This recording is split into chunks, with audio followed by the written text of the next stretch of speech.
Hi guys, this is Steffy and welcome to my memories.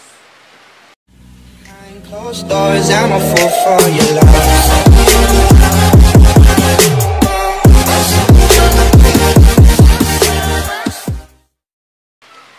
So yun na nga guys, so this is my first ever official vlog.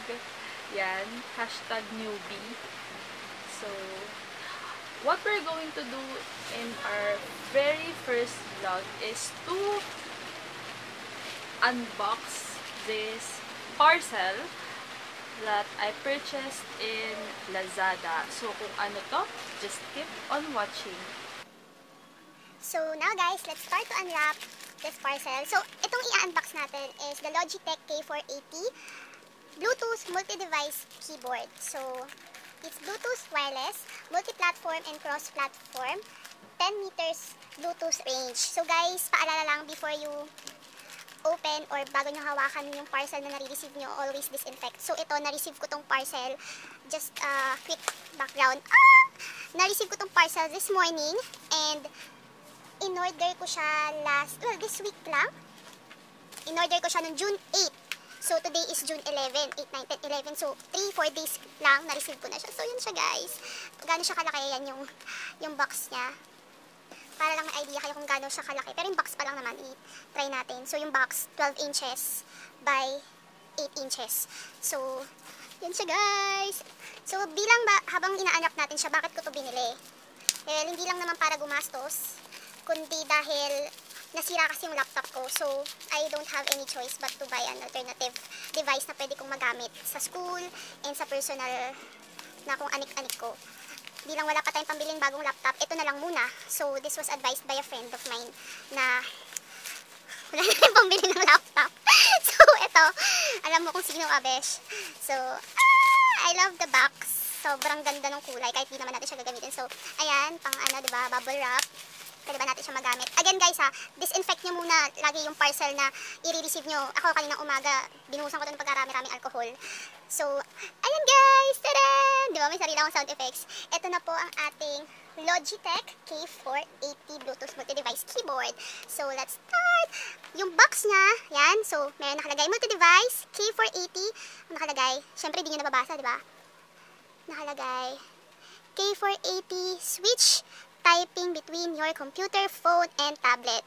Yan. So, kiniklaim kasi niya na pwede kayong mag-connect ng multi-devices, phone, iPad, tablet, using this keyboard. So, mukhang perfecto para sa mga estudyante na can't afford pa to purchase laptop. So, kung may phone lang kayo or mga Android phone, baka pwede nyo itong magamit. So, yan. Sealed siya guys. Ayan, kung makikita nyo. So, yan siya guys. Medyo ka na ba lang sa battery kasi wala akong battery. Ngayon walang ma-realize. So, yun siya guys. Yan. Pasensya na guys sa #newbie eh. So, yan. Box na natin siya.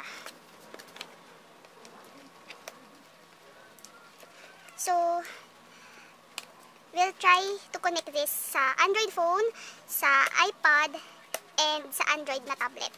Para malaman natin kung okay ba siya or tama ba yung mga claims niya, diba?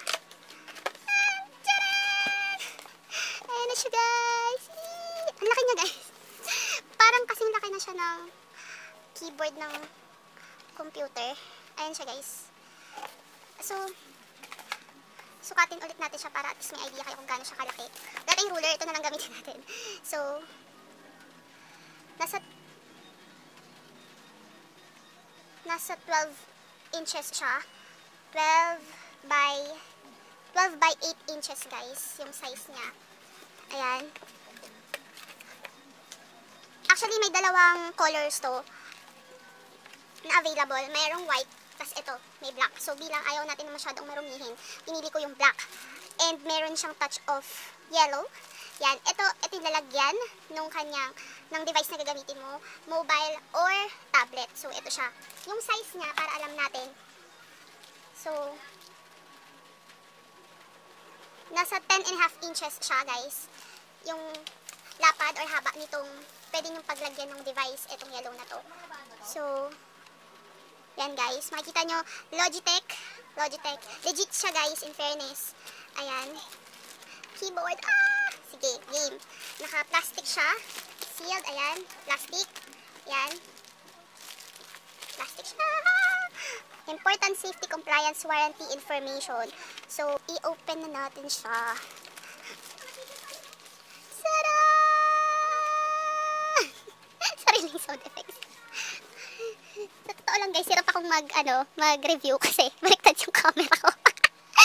So, yun siya guys. If you'll see, meron siyang bilog dito. Yan. May bilog. May number 1, 2, and 3. Yan. Tapos, meron siyang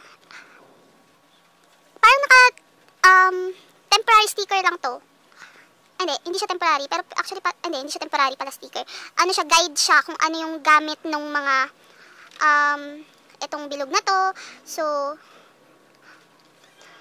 guys, itong yellow, rubber siya. Rubber siya. Siguro para mas makapit yung device na ilalagay mo. Ayan. Itong number 1, I'm not sure kung, itong number 1 guys, ito siya. Tatanggalin mo yung strip. So, tama ba? Ayan. Sabi, parang ano siya, illustration, instruction siya eh.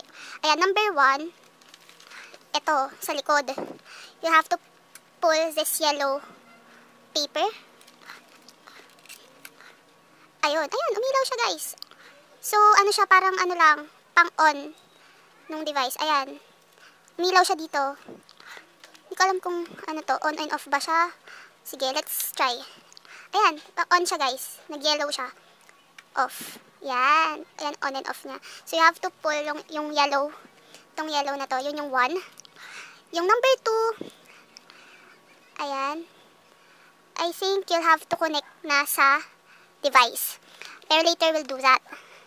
So, 3 devices yung pwede mong i-connect dito sa keyboard na to if tama yung pagkakaintindi ko kasi, ayan o, 1, 2, 3 na Bluetooth logo. We will now be doing a very quick review and instructional video of this Logitech K480 wireless keyboard. So, first, buksan muna natin siya. I-on muna natin siya. Yan, sa ilalim. So, magbi-blink siya ng yellow. And it's now ready to use. So, first device muna na gagamitin natin. Well, guys, we have 3 devices here. Meron tayong iPad 6 Gen, Android phone, and Android tablet. Pero ang una muna nating i-connect sa ating device or yung Logitech keyboard is our iPad 6 Gen. Ayan. So, madali lang to guys. Gagawin lang natin. Kung first device guys, kailangan mo lang i-rotate tong circle na to sa number 1. And, open yung Bluetooth device. Tapos, kailangan mo lang i-click ito. Wait lang guys Lagay natin siya dito. Kasya siya dito sa stand niya. Yan. Gagawin lang natin guys. I-click lang natin to. Bali may 2 button dito. May PC that represents computers and Android, Windows, and Chrome OS. Dito naman sa I, it represents yung iOS and Mac OS na mga devices. So, since this is an iPad, pipindutin lang natin ng 3 seconds tong I na button. And we'll be expecting na mag-blink siya. Okay? Blue blink, guys. 1, 2, 3.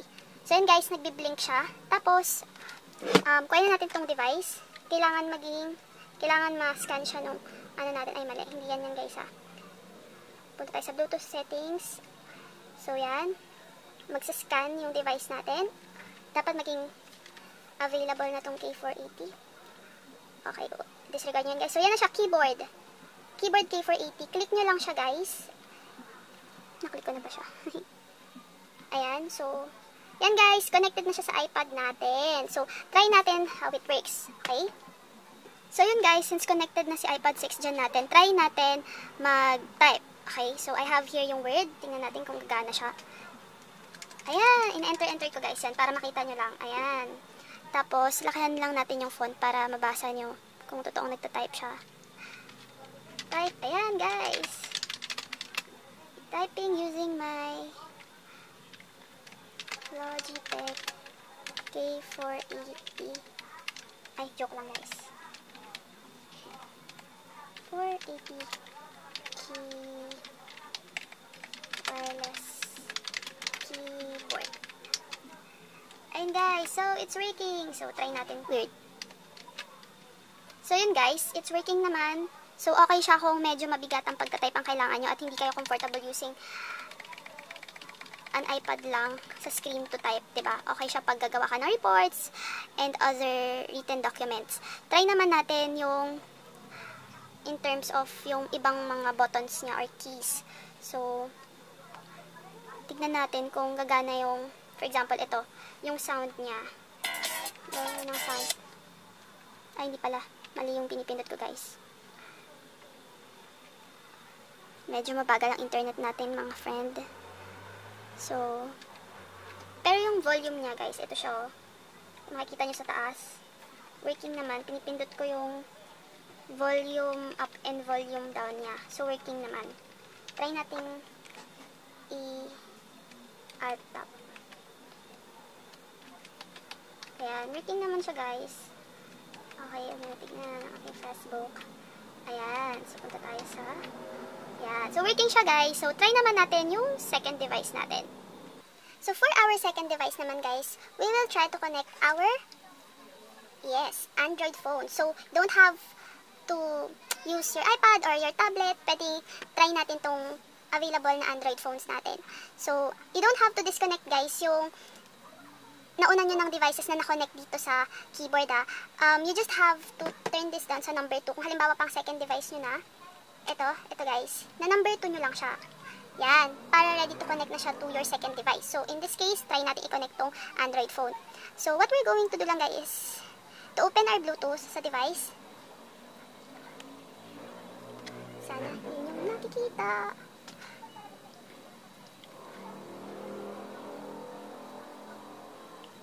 Ayan. So,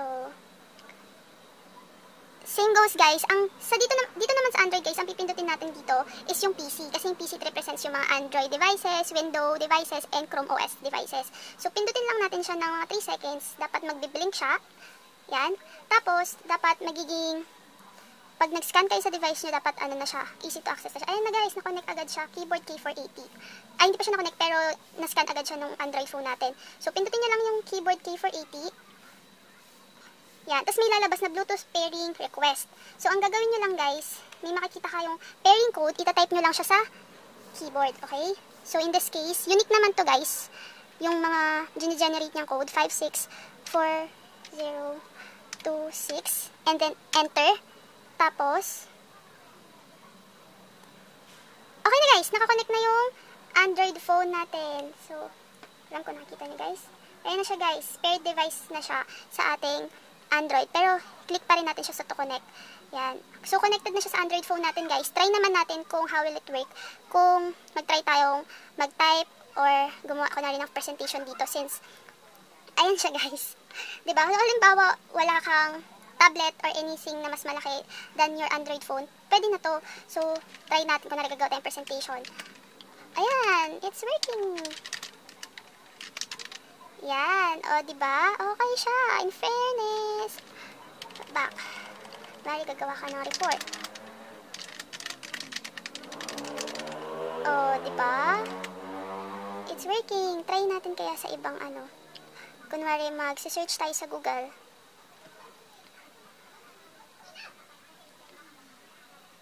Try natin, Nasaan na ba yung Google ko dito? Cellphone ko ba talaga to?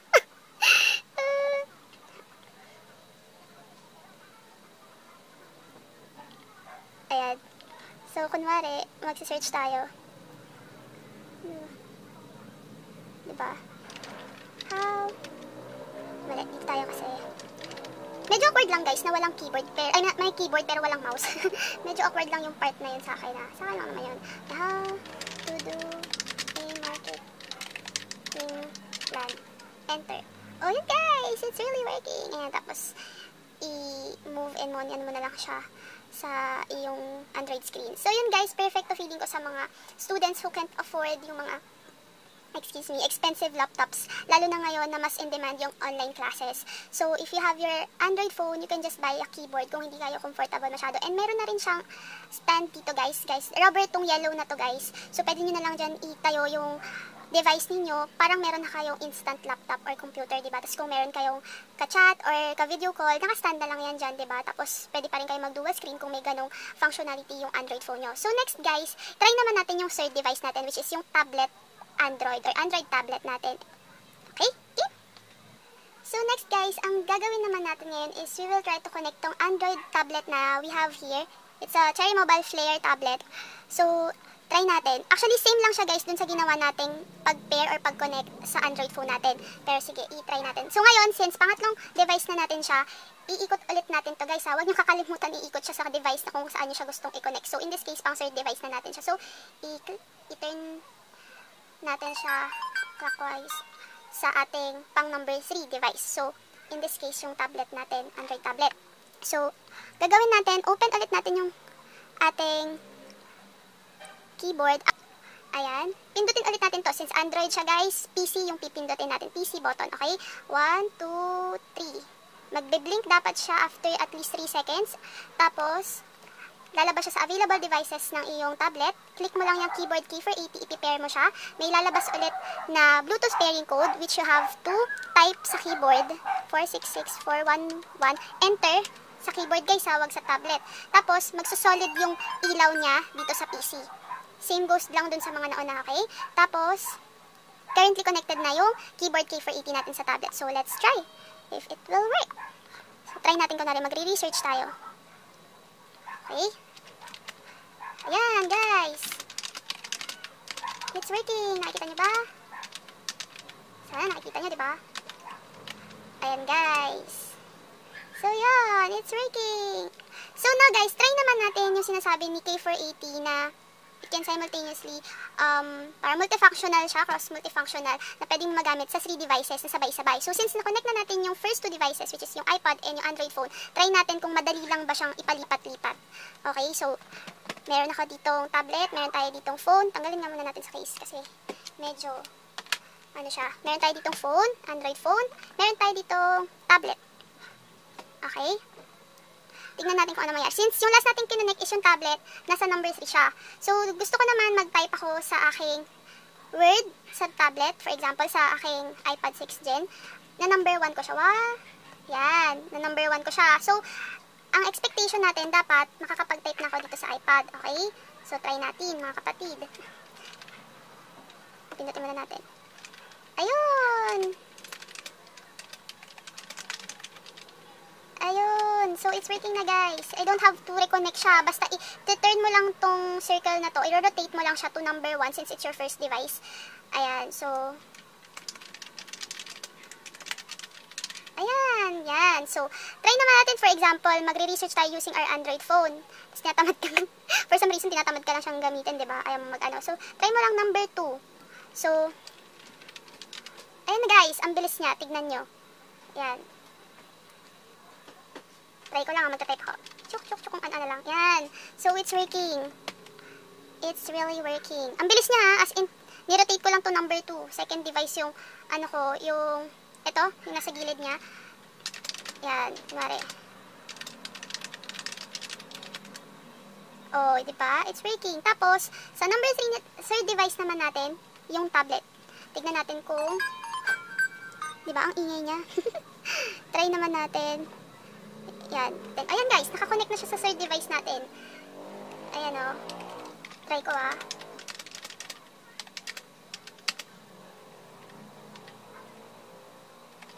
Yan.